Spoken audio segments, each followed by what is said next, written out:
yang telah saudara lakukan, maka universitas memberikan pengakuan akademik dalam bentuk selembar ijazah yang memiliki banyak makna yang terkandung di dalamnya. Manfaatkanlah ijazah yang Anda peroleh tersebut untuk memulai berkarya dan berkarya nyata sesuai dengan bidang keahlian masing-masing dalam membangun masyarakat dan bangsa Indonesia serta dunia pada umumnya. Saudara-saudara merupakan bagian dari 75% penduduk Indonesia di usia angkatan kerja yang akan berada di tahun 2030 ketika Indonesia memasuki era bonus demografi. Kalau 2030 itu penduduk Indonesia sekitar 280 juta, maka angkatan kerja populasi yang akan menyangga Indonesia itu kurang lebih 210 juta. Itu sebuah kekuatan yang sangat menguntungkan bagi bangsa kita. Jepang pernah mengalami era ini, yaitu era era bonus demografi.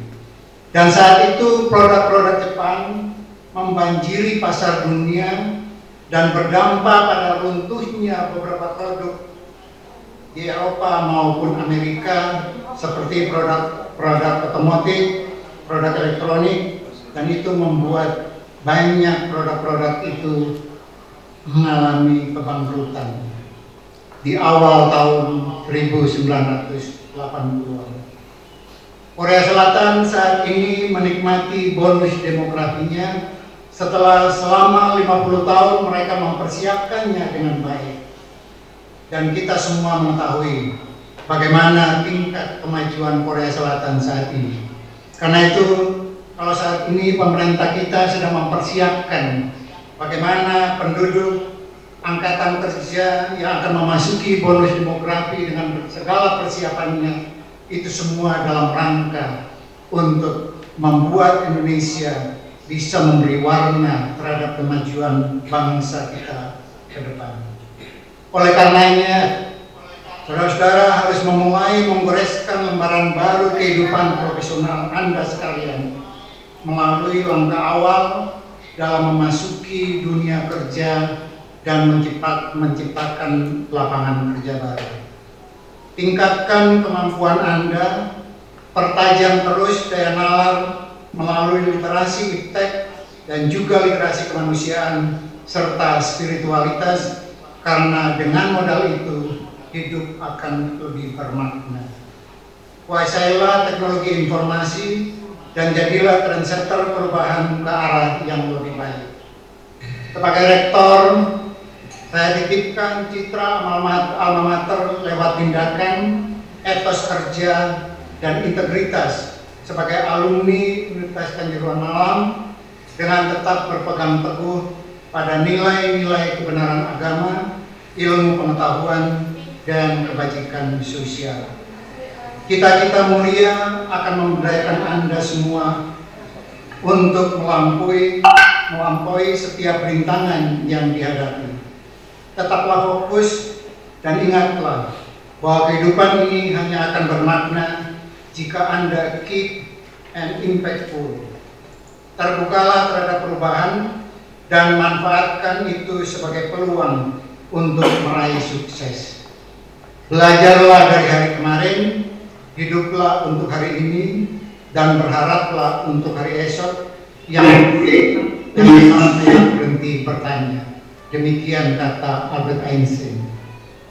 Para hadirin yang berbahagia, di akhir sambutan ini saya ingin menyampaikan ucapan terima kasih kepada Profesor Suprapto dan Profesor Unifa Rosidi yang berkenan untuk memberikan sambutan dan pengarahan sekaligus menyemangati para wisudawan dan wisudawati dalam acara wisuda yang dilakukan secara daring pada hari ini.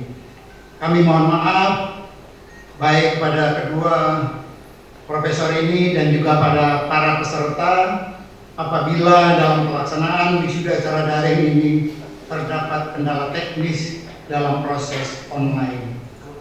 Mengingat kesibukan Prof. Prapto dan Prof. Uni dengan tanpa mengurangi rasa hormat, seusai kegiatan di Unikama pagi ini, kami mengucapkan selamat bertugas dalam kegiatan lainnya. Akhirnya, sebagai rektor dan seluruh sivitas akademika Kanjuruhan Malang, saya mengucapkan selamat kepada seluruh wisudawan dan wisudawati beserta seluruh keluarga. Sampaikan salam hormat dan terima kasih kami untuk keluarga di rumah. Tetap semangat, tetap laksanakan protokol kesehatan dengan selalu ingat pesan Ibu. Tuhan memberkati kita semua, FIPA Akademika, FIPA Universitas Kanjuruhan Malang. Wassalamualaikum warahmatullahi wabarakatuh. Om Santi Santi Santi Om. Shalom.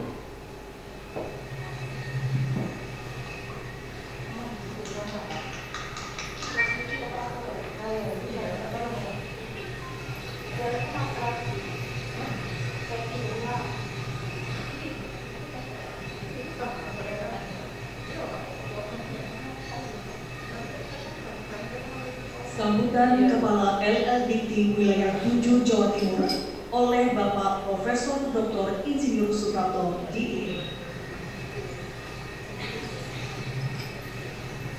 Assalamualaikum warahmatullahi wabarakatuh. Apakah suara saya dapat didengarkan di sana? Minta info dulu. Terdengar Bapak. Terima kasih, saya lanjutkan. Yang saya hormati Ketua PLT PGRI Malang, Ketua Yayasan yang telah membesarkan Unikama, Rektor Universitas Kanjuruhan Malang beserta semua jajarannya, Wakil Rektor, Dekan, Wakil Dekan, Kaprodi, dan semua sivitas akademika. Ketua maupun sebelum saya lupa, Ketua Umum PGRI Profesor Unifat yang saya banggakan, mudah-mudahan sudah ada di link yang sudah disiapkan oleh Unikama. Para wisudawan, wisudawati yang hari ini Anda berbahagia, insya Allah begitu, kurang lebih hampir 700 ya kalau tidak salah, dan ada yang luring serta ada yang sebagian barangkali daring. Saya juga ingin mengucapkan kepada orang tua yang mendampingi para wisudawan, selamat berbahagia bagi Anda semuanya para orang tua, karena hari ini anak-anak Anda, putra-putri Anda sudah menyelesaikan kuliah di Unikama. Saya ingin menyampaikan satu hal.